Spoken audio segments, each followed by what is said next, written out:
Namaskar, hello and welcome to this very special commemoration of the the International Education Day 2024.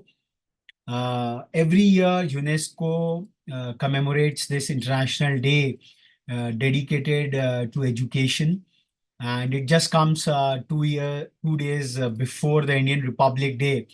And and the theme what Rethink India has chosen for this year's International Education Day commemoration is learning from India. India has been known as the Vishwa Guru for ages along, and there has been a lot of sentimental value towards it. But we felt that it's a time when India takes a leap of faith further and forward. And as a part of the edu internationalization, India can tell to the world that, look, this is what you can all learn from us, from our civilizational history. And today is a day, it's so very special that after a 496-year-long civilizational struggle, Indians could reclaim a very sacred monument, which is a leap of their civilizational heritage, the entire culture and tradition, what they all have it in them. So what the world can actually learn from India? In India, like the Rig Vedic aphorism says, Ano Bhadra Kratvo Yantu Vishwataha, let noble thoughts come to us from all directions. But then we have been learning from the entire world for all our civilizational history, but what we can teach to the world at large. And this is a whole kind of a thought process that instead of Indians going abroad for higher studies, for school studies, we have to we have to retain our talent. That is one part, and also attract the outsider students to our own universities and schools and colleges at large. And that's where this whole Edu Internationalization Conclave has been convened. And here we are saying that how the national education policy, the new education policy 2020, has its footprints to become the global education policy. And we have covered it in our earlier sessions that how the germs of the new education policy and the G20 2023 outcomes, if we see, they have a kind of a terrific mapping with them, and that's where NEP has a lot of potential to become a GEP. And we are in fact we have a much bigger campaign rolling out where we have asked the Indian institutions as to how your institutional education policy, some of its footprints can really go to the global level. So these are some of the 22 principles of NEP, which we mapped with the 5 major outcomes of G20 23 outcomes on education, and we found that many of them mapped very, very closely to the aspirational outcomes of G20. So this is at a very, very high level, policy level doctrine. But today's focus, what we wish to have, is that what are some of the core areas where the world can actually learn from India. And as you can see on the screens, the multicultural spirit. Now, this is something which India has been exhibited for ages at large, be it language, food, clothing, dance, music, or art. Each state of India has its own unique cultural identity. People from all walks of life peacefully come together to organize various festivals with ease and display their celebratory spirit. This true display of unity and diversity in every aspect is no easy feat, making it a thing worth appreciating and learning from. So this is one core area which the world can actually learn from India at large. And that's where Indian institutions can invite the global students and to really come and celebrate it out here. The second very important aspect which India can teach, Indian institutions can teach to the whole world, are the deep rooted philosophies. So, this is the foundation we are trying to lay. The other techno managerial and the other pursuits of higher learning can always be picked up. That is something which has become quite, I would say, uniform all across. So, the deep rooted philosophies, if we look at Indian history and know that India has always accepted different cultures and ideologies. This is also reflected in our humble greeting, Namaste, where Namaha means bowing and Te means to you, we bow down to you.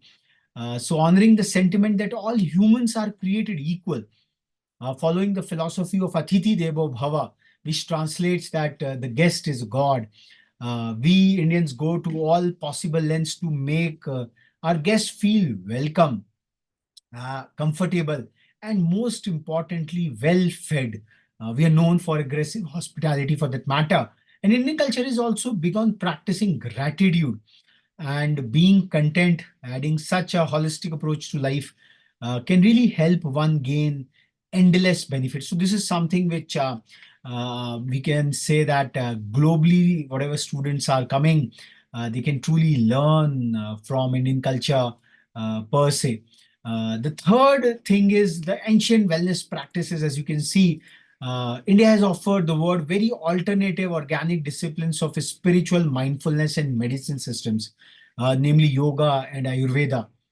Yoga means unite in Sanskrit and helps one connect their consciousness to the divine through asanas, bodily postures, breathing exercises, and meditation. On the other hand, the old medical practice of Ayurveda, it involves herbal treatments for ailments, rejuvenating massages, healthy diet plans, yogic chanting, and breathing to bring balance to an individual's life.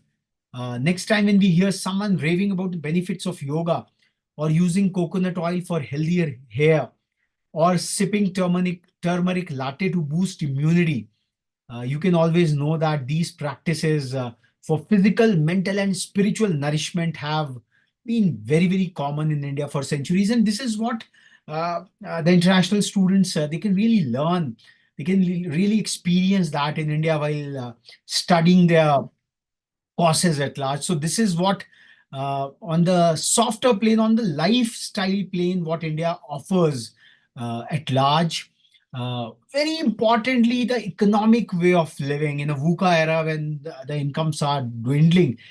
India is aspiring to become the third largest economy on the planet, but still Indian society at large, it harbors this concept of economic way of living. Like savings come very, very naturally to us, so does investment to for a safe and comfortable future. We are aces in finding quality products and getting the best value for money deals. And international students and travelers can definitely benefit. They can benefit from this, I would say, frugal learning what India has to offer to its as a culture. We are frugal in living, we are economic way in living, and uh, this habit can be inculcated in controlling expenses to enjoy a good standard of living. After all, we love discounts like anything, and India is a tough market to be. So learning from here and practicing it back home in your own countries, that's something which India offers out here. The importance of education, from launching satellites and spacecrafts into space. We all know that India got to the south pole of moon, and we have a very advanced space program for that matter. And we are a global hub of innovation, technology, and manufacturing. We Indians take pride in being an emergent economy. To keep the momentum of economic growth going, India gives great importance to pursuing quality education. We have somewhere to the tune of 1,200 universities across the nook and cranny of the country. And according to the World Culture Score for reading, Indians are the world's biggest bookworms, reading 10.7 hours a week on an average. This fact proves that Indians have for good appetite for knowledge, a habit which many can take a cue from. Language learning skills. Now, this is one another facet, like the 22 official languages and 19,500 plus dialects which we have in India, which are spoken in India, is a proof that the country is linguistically rich.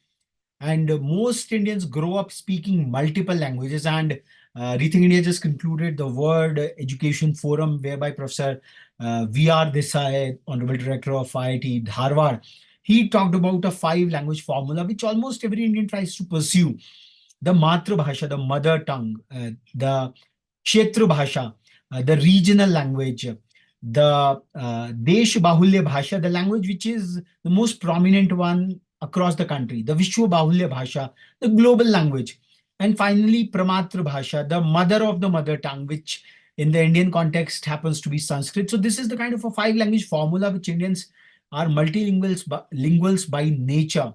Uh, there might be some news items pertaining to our linguistic feuds, but by and large, we are quite a peaceful and an accommodating country for that matter. And learning different languages can sharpen thinking and memory skills. So thinking and memory skills are two very vital aspects, and this what accrues from our multiple language learning proficiencies. And increasing awareness of other cultures and improving your job prospects in the future too. So India is a destination where you can really learn. It's a subcontinent by its very definition. So multiple language learning skills comes very easily from Indians. That's fine. The art of jugaad. Now that is something. It is officially accepted as a word in the Oxford Dictionary. The term jugaad means a flexible approach to solving problems with limited resources. And no matter the problem, there is always a creative and ingenious hack which is always available and recognized throughout the world. This art we can all master along the world. So this comes very naturally to the Indians because resources are not so very amply available. So the Indian ingenuity is to make a hack around it. So this is something which we can all learn from India. And when juxtaposed to the most modern technological and managerial advances, this can create wonders. So India, which was known to be the Vishwaguru, so this is again one of the facets which comes very naturally to Indians. We have championed a gadget-free way to play and unwind. So when in India, these Indian games are a must-try. And we find more excitement in indoor games like chess, carom, snake and ladders, ludo, and outdoor games like kho-kho, kabaddi, gilli danda, and gully cricket. So it's not the gadgets which we have to hook upon, and which is what the big tech is trying all of us to be in a infinite loop of reels and feeds and whatever is happening. So it is a lot of culture around. So we can really unwind a lot of performances going across, cultural performances, things like that. So that is where India can teach to the world at large. The spirit of charity, philanthropy has been ingrained in the Indian culture and lifestyle.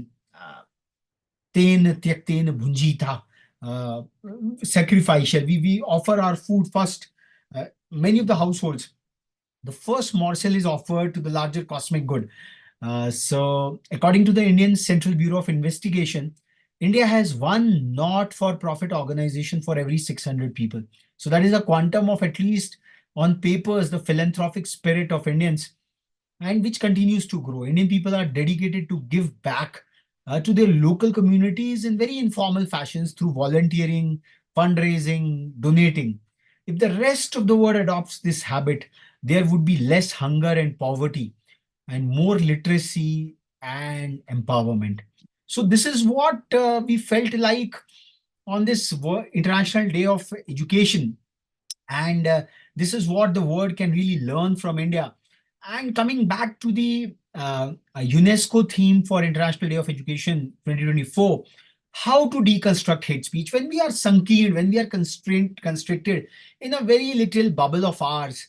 We feel that this is the only truth, and the other's truth is perhaps wrong. So the binary logic which perhaps happen across the world, Indian tradition has got, as we saw that this octet of learnings from India, we have a lot of tolerance, and we have a lot of accommodation for each other, for multicultures, for we say that your truth might be a different perspective of the same reality.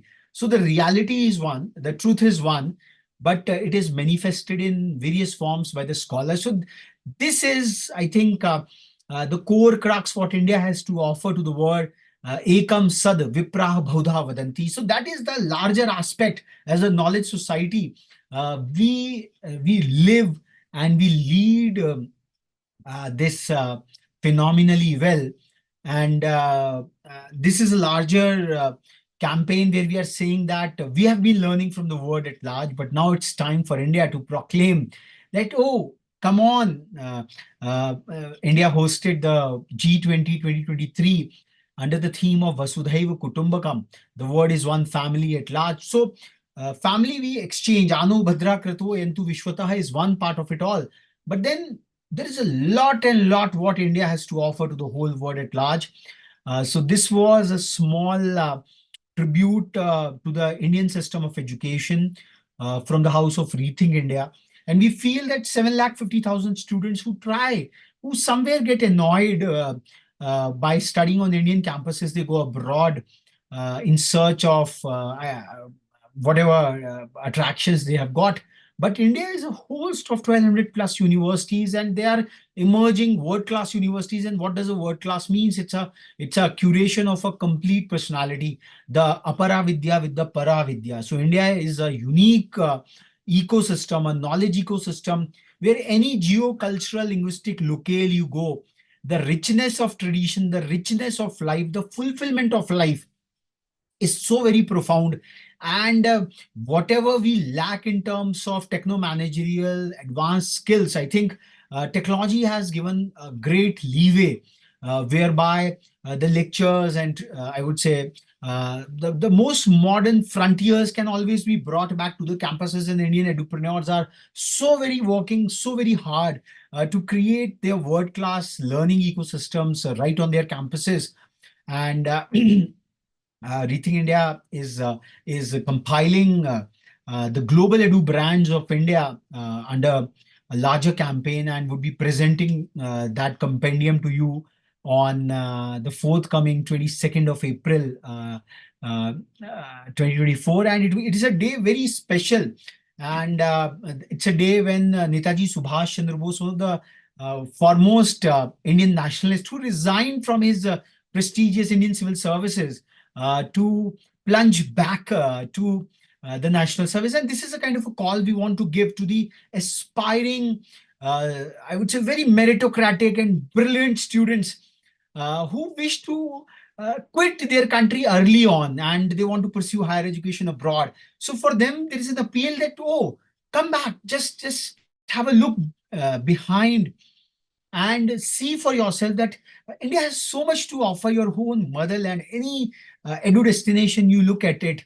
And because what these softer areas, it would not be possible to have it abroad. And there would be very many chances to learn from the global cultures right over here, because it also affects the Indian foreign exchange reserves. Our industry works so very hard, and we really go out and spend out of the way for higher education, which can be done so very easily and so very excellently across the 1,200 odd Indian universities who have come up over there. So with this, that was the whole spirit, that we still remain the Vishwa Gurus. We still have those germs of excellence with us.